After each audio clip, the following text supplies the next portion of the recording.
करणे नाशिक जिल्हाधिकारी यांना निवेदन. मध्य प्रदेशातील ग्वालियर येथे आयजी ऑफिस समोरील ॲडव्होकेट अनिल मिश्रा यांनी महामानव डॉक्टर बाबासाहेब आंबेडकर यांच्या फोटोची विटंबना करून संविधानाचा देखील जाहीरपणे अपमान केला. या प्रकरणी संपूर्ण भारतभर प्रतिसाद उमटत आहे.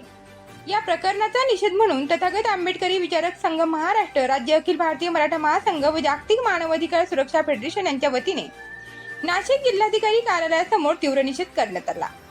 अनिल मिश्रा या समाजकंटकाच्या फोटोला आंदोलकांच्या वतीने पायाखाली तोडून जोडे मारो आंदोलन करण्यात आले आणि नाशिक जिल्हाधिकारी जिल्हालेखी निवेदन देऊन अनिल मिश्रा या समाजकंटकाविरुद्ध शासनामार्फत कठोर कारवाई करण्यात यावी अशी मागणी करण्यात आली. या प्रसंगी अखिल भारतीय मराठा महासंघाचे अध्यक्ष चंद्रकांत बनकर, विशाल वारुळे, वैभव वडजे, गौरव गाजरे यांच्यासह जागतिक मानवाधिकार सुरक्षा फेडरेशनचे संस्थापक अध्यक्ष राजेंद्र आहे, सुभाष वाणी, स्वराज्य ग्रुपचे राहुल वारोळे यांच्यासह अचूक प्रवाह बहुउद्देशीय संस्था, अशोकराज सोशल फाउंडेशन आणि गणेश कटके, स्वप्नील दिवाण, गणेश आव्हाळे व सर्व जातीय धार्मिक क्षेत्रातील सामाजिक कार्यकर्ते, विविध संस्थांचे पदाधिकारी उपस्थित होते.